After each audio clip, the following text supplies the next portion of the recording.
নমস্কাৰ বন্ধুসকল আসাম কেৰলৈ আপোনালোক স্বাগতম জনাইছো আপোনালোকে বাৰু এডিআৰই স্কিল টেষ্টৰ কাৰণে প্ৰিপাৰেচন কৰি আছে নেকি যদি প্ৰিপাৰেচন কৰিছে তেতিয়াহলে আপোনালোকে মাইক্ৰসফট ওৱৰ্ড মাইক্ৰসফট এক্সেল আৰু মাইক্ৰসফট পাৱাৰ পইণ্টৰ নিশ্চয় প্ৰিপাৰেচন কৰি আছে প্ৰেক্টিস কৰি আছে সো আজি আমি এটা ভিডিও লৈ আইছো যত আপোনালোকে যদি আপোনালোকক এনেকুৱা এটা শীট দিয়া থাকে যত এনেকুৱা ডাটাখিনি দিয়া থাকিব আৰু ইয়াতে লেটস সে আপোনালোকক ইয়াতে এইখিনি ডাটাৰ ভিতৰত ইয়াতে কিমান মান্থৰ ফি দিয়া আছে আৰু কিমান মান পেন্ডিং আছে ইয়াতে দিয়া আছে সো ইয়াতে আপোনালোকে এটা কলম এড কৰিব লাগে কলম এড কৰি কোন কোন ক্যান্ডিডেটৰ কমপ্লিটেড আছে আৰু কোন কোন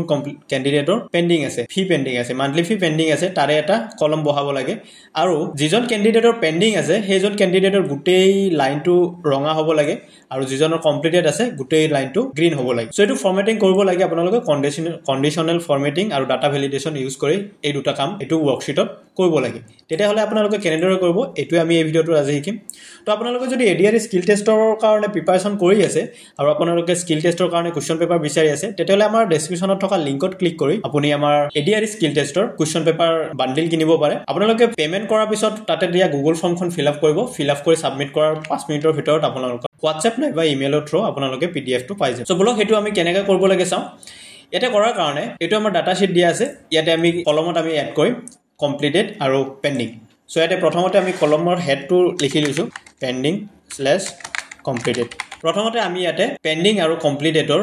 ডাটা ভ্যালিডেশন খিনি আমি আগতে ইয়াতে বহাই লম তো তাৰ কাৰণে আমি কি কৰিম এই সেল কেটা সিলেক্ট কৰিম সিলেক্ট কৰাৰ পিছত আমি ইয়াতে ডাটাত যাম ইয়াতে দেখা হৈছে home insert page layout formula data so আমি ডাটাত যাম ডাটাত যোৱাৰ পিছত ইয়াতে দেখা হৈছে ডাটা ভ্যালিডেশন ইয়াতে ক্লিক কৰিম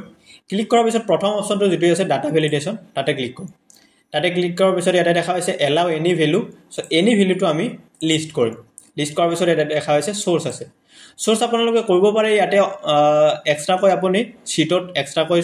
যদি আপোনাৰ বহুত ডাটা থাকে বহুত লিষ্ট থাকে তেতিয়াহলে আপুনি লিষ্ট এক্সট্ৰা কৈ বনাব পাৰে আৰু সেই লিষ্টখনৰ সোৰ্স আপুনি ইয়াতে দি দিব পাৰে যেনেকৈ ইয়াতে সোৰ্সত ক্লিক কৰিব ইয়াতে ক্লিক কৰাৰ পিছত আপুনি এনেকৈ সিলেক্ট কৰিলে ইয়াতে অটোমেটিক আহি যাব সো মই যেহেতু ইয়াৰে পৰা সিলেক্ট নকৰো মই ইয়াতে ম্যানুয়ালি বহাম সো ম্যানুয়ালি মই কি বহাম ইয়াতে পেন্ডিং কমপ্লিটেড যেটো মোৰ দুটাই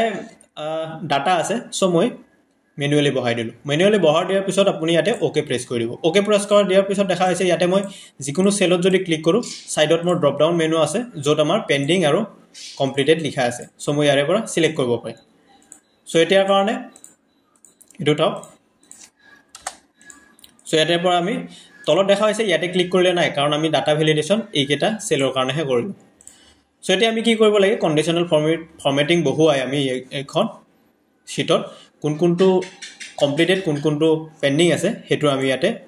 ৰঙা আৰু গ্ৰীন কালাৰ কৰে কালাৰে আমি শো কৰিম তাৰ কাৰণে আমি কি কৰিম প্ৰথমতে ডাটা খিনি সিলেক্ট কৰিম তো সেল খিনি সিলেক্ট কৰাৰ পিছত আপুনি হোমত যাব লাগিব হোমত যোৱাৰ পিছত ইয়াতে দেখা হৈছে কন্ডিশনাল ফৰমেটিং দিয়া আছে সো কন্ডিশনাল ফৰমেটিংক ক্লিক কৰিব ইয়াতে বহুকেটা অপচন আছে কিন্তু আমি কি কৰিম নিজৰ মতে ৰুল বনাম সো আমি ইয়াতে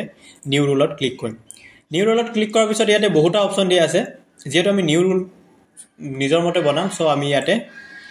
লাস্ট অপশন যেটো use a formula to determine which cell to format ইয়াতে ক্লিক কৰিম আৰু ইয়াতে ক্লিক কৰাৰ পিছত আমি ইয়াতে সোৰ্সত ফৰ্মুলাৰ ঠাইত ক্লিক কৰিম আৰু ক্লিক কৰাৰ পিছত আমাৰ যেটো প্ৰথম সেল হে প্ৰথম সেল যত আমাৰ পেন্ডিং বা কমপ্লিটেড লিখা থাকিব হেতু আমি সিলেক্ট কৰিম সিলেক্ট কৰাৰ লগে লগে দেখা হৈছে ইয়াতে $4 আহিছে ডলাৰ মানে হল আপোনাৰ ফিক্স যে আপোনালোকে জানে এইচ মানে আমাৰ কলম নামটো দেখাইছে আৰু 4 মানে আমাৰ ৰো নামটো দেখাইছে ইয়াতে 4 নম্বৰ আৰু ইয়াতে H আছে সো এই সেলটোৰ নাম হল H4 সো H4 দেখাইছে সো ডলাৰ মানে হল ফিক্স সো আমাৰ কলম নাম্বাৰটো ফিক্স থাকিব কিন্তু ৰো নাম্বাৰটো আমাৰ ফিক্স নাথাকে কাৰণ ইয়াতে এটো 4 আছে যদি এটো 5 আহিব এটো 6 আহিব এটো 7 এটো 8 আহিব এনেকৈ গৈ থাকিব সো আমি 4 টো কি কৰিম 4 ৰ আগৰ পৰা ডলাৰ সাইনটো ডিলিট কৰি দিম তাৰ পিছত ইয়াতে আমি ইকুৱেল দিম আৰু আমি কি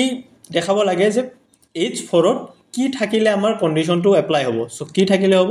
পেন্ডিং লিখা থাকিলে বা কমপ্লিটেড লিখা থাকিলে হ'ব সো আমি প্ৰথমতে পেন্ডিংৰ কাৰণে কৰো ইয়াতে দিম আমি ঊৰ্ধ্বকমা দিয়াৰ পিছত আমি ইয়াতে পেন্ডিং লিখিম সো আমি ডাটা ভ্যালিডেশনত যিখিনি লিখিছো যেনেকৈ লিখিছো ঠিক তেনেকৈ ইয়াতেও দিম সো পেন্ডিং লিখিলো পেন্ডিং লেখাৰ পিছত ইয়াতে ফৰমেটত ক্লিক কৰিম ফৰমেটত ক্লিক কৰাৰ পিছত দেখা হৈছে ইয়াতে ফন্ট নাম্বাৰ বৰ্ডাৰ ফিল আছে সো আমি ফন্টত ক্লিক কৰিলো আমাক যেহেতু খালি কালাৰটো চেঞ্জ কৰিব লাগে সো আমি কালাৰত যাম ইয়াতে কালাৰ অটোমেটিক দিয়া আছে সো আমি ইয়াৰে পৰা ৰেড সিলেক্ট কৰিলো আৰু ফিলত গৈ আপুনি ফিলত গৈ ৰেড সিলেক্ট কৰিম আৰু ইয়াৰে পৰা আমি ইয়াক লাইট কালাৰ একেবাৰে লাইট কালাৰ সিলেক্ট কৰিম যাতে আমাৰ যেটো ফন্টৰ কালাৰ হেতু যাতে আমি দেখা পাওঁ সো এটো কৰিলো ওকে প্ৰেছ কৰিলো ইয়াতে দেখা হৈছে একো হোৱা নাই কাৰণ আমি ইয়াতে একো সিলেক্ট কৰা নাই সো ইয়াৰে পৰা আমি পেন্ডিং টো সিলেক্ট কৰাৰ লগে লগে দেখা হৈছে ৰেড হৈছে সো এগেইন আমাৰ কি কৰিব লাগে কমপ্লিটেড টু কৰিব লাগে সো আমি আকৌ সিলেক্ট কৰিলো সিলেক্ট কৰাৰ পিছত কন্ডিশনাল ফৰমেটিংক গলো new rule again use a formula to determine which cell to format আকৌ আমি ইয়াতে ফৰ্মুলাত ক্লিক কৰি ফাৰ্স্ট সেলটো সিলেক্ট কৰিম আৰু আমাৰ ডলাৰ সাইনটো কাটি দিম ৰোৰ আগৰ ডলাৰ সাইনটো কাটি দিম তাৰ পিছত ইকুৱেল দিম ঊৰ্ধ্ব কমা কমপ্লিটেড দিলো কমপ্লিটেড দিয়াৰ পিছত আমাৰ ঊৰ্ধ্ব কমা তাৰ পিছত ফৰমেটত গৈ ফন্টৰ কালাৰটো আমি কি কৰিম এবাৰ গ্ৰীন কৰিম